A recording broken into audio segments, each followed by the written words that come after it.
Welcome to Shadow Edits. Like, subscribe, mail icon on.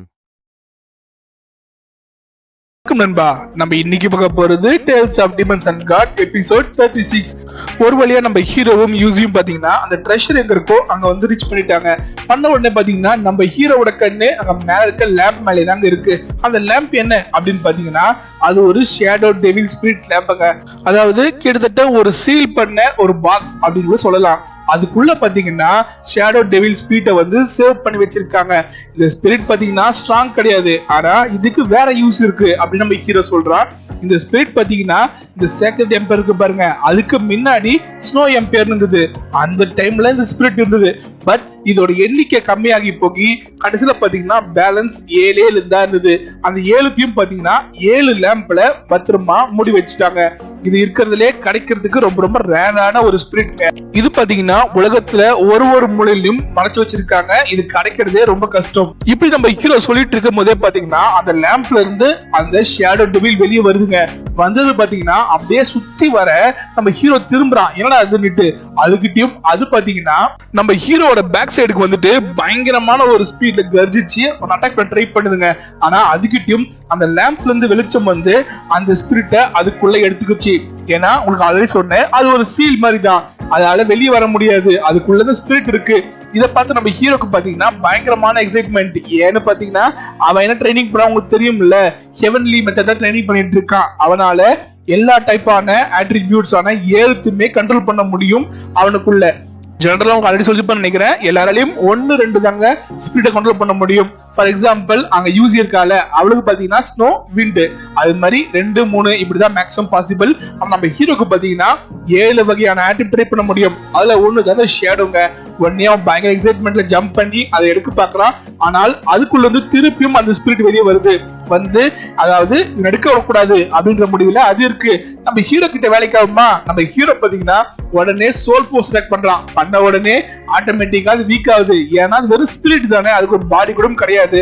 So attack பண்ண உடனே week ஆன உடனே நம்ம ஹீரோ பாத்தீங்கன்னா கப் அதை எடுத்து அவனோட மோகத்துல போட்டுக்கிறான். போட்டு முடிச்ச உடனே அவன் கீழே வந்த உடனே ஈஸி பாத்தீங்கன்னா அவளுக்கு பிடிச்ச விஷயத்த எடுத்துட்டா. என்ன எடுத்திருக்கா அப்படின்னு பாத்தீங்கன்னா சும்மா இல்லைங்க, அவ வச்சிருக்கிறது 3 கிறிஸ்டல். என்னடா கிறிஸ்டல் அப்படின்னு பாத்தீங்கன்னா பிளாக் கோல்ட் ரேங்க் டீமனோட கிறிஸ்டலுங்க. உங்களுக்கு ஆல்ரெடி தெரியும் நினைக்கிறேன். ஃபர்ஸ்ட் பிரான்ஸ், அப்புறம் சில்வர், அப்புறமா வந்து கோல்டு, அதுக்கப்புறமா தான் பிளாக் கோல்டு. பிளாக் கோல்டுக்கு மேல ஸ்ட்ரெயிட்டா லெஜெண்டரி ரேங்க் தாங்க. சோ அந்த மாச கண்டுபிடிதே கஷ்டம். நம்ம ஈரசனப்பட்ட பாத்தீங்களா குரங்கு, அந்த குரங்கு வந்து இன்னும் கோல்டு ரேங்கே ரீச் பண்ணல. இது பாத்தீங்கன்னா கோல்டுக்கு மேல பிளாக் கோல்டு ரேங்க். அந்த இதுல 3 டீமன் கிறிஸ்டல் எடுத்து வச்சிருக்கா. 10ஆவதுக்கு பாத்தீங்கன்னா ஒரு ஸ்னோ பீஸ்ட், அதுவும் லெஜெண்டரி ரேங்க், அதோட நெகத்தையும் எடுத்து வச்சிருக்கா. இதை பார்த்து நம்ம ஹீரோ பாத்தீங்கன்னா இது கண்டிப்பா உனக்கு ஃபியூச்சர்ல யூஸ் ஆகும், நல்லபடியா எடுத்து வச்சிருக்க அப்படின்னு பேசிட்டு இருக்காங்க. அதுகிட்ட பாத்தீங்கன்னா அவங்களுக்கு சவுண்ட் கேக்குதுங்க. அங்க பாத்தீங்கன்னா என்ட்ரன்ஸ், அதாவது கீழ இருந்து மேல போறதுக்கு வழி இருக்க மாதிரி இருக்கு.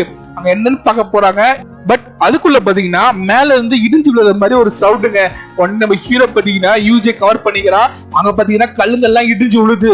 அவனுங்களுக்கு குரல் கேக்குதுங்க, யாரோ கத்துற மாதிரி. அங்க பாத்தீங்கன்னா ஒரு பையன் ஃபாஸ்டா ஓடி வந்து நான் தான்டா ஃபர்ஸ்ட் அப்படின்னு கத்துறான். ஆனா அவனுக்கு எதிரில பாத்தீங்கன்னா யூசியும் நம்ம ஹீரோ நின்று இருக்காங்க. பார்த்த உடனே அவனுக்கு இவனுக்கு எப்படா இங்க வந்தானுங்க அப்படின்னு பார்க்க அங்க சென்னு வந்துட்டான். சென்னு வந்த உடனே நம்ம ஹீரோவும் இவ்வளவு இருக்கிறத பார்த்த உடனே எப்ப வந்தீங்க, எப்படி வந்தீங்க இப்படி எல்லாம் கேட்க நாங்க சேஃபா தான் இருக்கோம் அப்படின்ற மாதிரி சொல்றாங்க. சென் பாத்தீங்கன்னா நல்லதா போச்சு, இங்கதான் ட்ரெஷர் இருக்கு, நீ சொன்ன மாதிரியே ஃபர்ஸ்ட் நீ எடுத்துக்கலாம் உனக்கு தேவைப்படுறது அப்படின்னு சொல்றான். நம்ம ஹீரோ பாத்தீங்கன்னா எனக்கு தேவைப்பட்டது ஆல்ரெடி எடுத்துட்டு யூசியும் எடுத்துக்கிட்டா, அதால நீங்க மத்த எல்லாமே எடுத்துக்கலாம் இப்படின்னு சொல்ல யூசியும் பாத்தீங்கன்னா ஆமா நான் எடுத்துக்கிட்டேன், நீங்க நல்லா இருக்கீங்களா அப்படின்ற மாதிரி கேக்குற. அவன் நல்லா இருக்குன்றாங்க. அவன் பாத்தீங்கன்னா மத்தவங்க கிட்ட எல்லாத்தையுமே கால் பண்ணுங்க, ஒண்ணுத்த கூட விட்டுறாதீங்க அப்படின்னு சொல்றான். அதுகிட்ட பேக் சைட்ல பாத்தீங்கன்னா சூ வரான். அவன் பாத்தீங்கன்னா சார் நீங்க ஒண்ணு பாத்தீங்களா, அவன் வந்து முதல்ல எடுத்துட்டு இருக்கான், ஆல்ரெடியா ரொம்ப நேரமா காணும். சோ இங்க இருக்கிற முக்கியமான ட்ரெஷர் எல்லாம் ஆல்ரெடி அவன் திருடிட்டு இருப்பான், அவனை சும்மா விடாதீங்க, அவன்கிட்ட கேளுங்க என்ன எடுத்தான் அப்படின்ற மாதிரி கேட்க, டேய் நீ வாய மூடுறா, உன்னை பத்தி எனக்கு தெரியும், உனக்கும் அவனுக்கும் பிரச்சனை இருக்குன்றதால என்ன வச்சு அவன் பிரச்சனை பண்ணலாம்னு பாக்குறியா, அது நடக்கவே நடக்காது அப்படின்னு சொல்லிட்டு அவனை திட்டிட்டு நம்ம ஹீரோ கிட்ட வரான். ஹீரோ வந்து பாத்தீங்கன்னா தேங்க்ஸ் சொல்றான். எதுக்குன்னு பாத்தீங்கன்னா, நீ சொன்னதாலதான் ட்ரைனிங் கிரவுண்டுக்கு நாங்க செக் பண்ணும், அதாவது ட்ரெஷர் எல்லாமே கிடைச்சது, இதாவது கிடைக்கிறதுக்கு காரணமே நீதான் அப்படின்னு சொல்லிட்டு அவன் தேங்க்ஸ் சொல்ல, நம்ம ஹீரோ பாத்தீங்கன்னா அதெல்லாம் பெரிய விஷயமே கிடையாது அப்படின்ற மாதிரி சொல்ல, இல்ல இது பெரிய விஷயம் தான், கண்டிப்பா உனக்கு நான் வாழ்க்கையில கைமாறு திருப்பி செய்வேன் அப்படின்ற மாதிரி சொல்றான். உங்களுக்கு ஆல்ரெடி சென்னை பத்தி சொல்லியிருப்பேன் நினைக்கிறேன். அவன் ஸ்ட்ரைட் ஃபார்வர்ட் எல்லாத்தையுமே பக்கவா பேசுறவன் தான். அவனுக்கு ஆல்ரெடி தெரியும், அதாவது ஃபர்ஸ்ட் இங்க ஹீரோ வந்திருக்கான், அவன் நினைச்சிருந்தால் இங்க இருக்க எல்லாத்தையுமே ஆட்டே போட்டிருக்க முடியும், இவங்க வளர்க்கும் போது இங்க எதுவுமே இல்ல அப்படின்னு சொல்லிக்க முடியும் அவனால. ஆனா அது மாதிரி பண்ணலன்றதால அவனுக்கு ஆட்டோமேட்டிக்கா நம்ம ஹீரோ மேல ஒன்னும் மதிப்பு மரியாதையும் அதிகமாவே இருக்கு. நம்ம ஹீரோ பாத்தீங்கன்னா நம்ம சென் கிட்ட நீங்க சீக்கிரமா எடுத்துக்கோங்க கிளம்பி போகணும் அப்படின்றாங்க. என்ன ஆச்சு அப்படின்னு கேட்க, அந்த குரங்கு எடுத்துட்டு வந்து பாத்தீங்களா, அதை நான் டார்க் கில்டு கிட்ட தான் மாட்டிட்டு வந்திருக்கேன், டார்க் கில்டு இங்க வந்திருக்காங்க, சோ நம்மளுக்கு சேஃப் கிடையாது அப்படின்னு சொன்ன உடனே சென் யோசிக்கிறான், டார்க் கில்டு இங்க வந்திருக்காங்க அப்படின்னுட்டு. ஓகே, நம்ம அதை பத்தி யோசிச்சு எந்த யூஸுமே கிடையாது, எல்லாருமே சீக்கிரமா எல்லாருக்குமே கால் பண்ணுங்க, நம்ம இங்க இருந்து சீக்கிரமா கிளம்பலாம் அப்படின்னு சொல்லிட்டு முடிவு எடுக்கிறாங்க. அதே மாதிரி பாத்தீங்கன்னா எல்லாருமே கால் பண்ணியாச்சு, அவங்க வெளியே வராங்க. வெளியே பாத்தீங்கன்னா ஹியூனாவும் 2 பாடி கார்ட்ஸும் வெயிட் பண்ணிட்டு இருக்காங்க நம்ம ஹீரோ கான் வருத்தத்தோட. நம்ம ஹீரோ அங்க வந்து நிக்க, அதை பார்த்த உடனே அவளுக்கு பாத்தீங்கன்னா பயங்கரமான எக்ஸைட்மெண்ட், அப்படியே பயங்கரமா அப்படியே லவ் ஸ்பீட்ல ஓடி வந்து அவனை கட்டி பிடிச்சுக்கிட்டு, நான் உன்னை எப்படி மிஸ் பண்ண தெரியுமா, நீ இல்லாம என் வாழ்க்கையே இல்லை தெரியுமா, உனக்கு என்னவோ ஆயிடுச்சு, அது மனசு சாப்பிட்டு இருந்தால் நான் என்ன பண்ணிருப்பேன் அப்படி இப்படின்ட்டு கட்டி பிடிச்சுக்கிட்டு விடுற மாதிரி நிக்க, அவன் பாத்தீங்கன்னா தயவு செய்து நான் விடுன்றான், ஆனா அவன் விடுற மாதிரியே இல்ல. இத பார்த்து பாத்தீங்கன்னா எல்லா பசங்களும் சிரிக்கிறாங்க. யூசியும் பாத்தீங்கன்னா இந்த வாட்டி கோவப்படலைங்க, சிரிச்சுட்டு தான் போறா, ஏன்னா அவளுக்கு தெரிஞ்சு போச்சு இந்த பொண்ணு எப்பவுமே இப்படிதான் அப்படின்னுட்டு அவங்க சந்தோஷமா பேசி சிரிச்சிட்டு இருக்காங்க. அடுத்த சீனியர் பாத்தீங்கன்னா இங்க சிட்டிக்கு வந்தாச்சுங்க.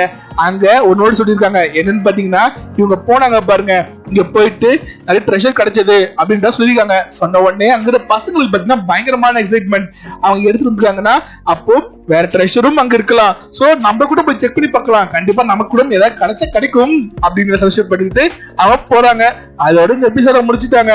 அடுத்த எபிசோட்ல எடுக்கிறது கண்டிப்பா பார்க்கலாம். அது வரைக்கும் காத்துருங்க. தேங்க்யூ.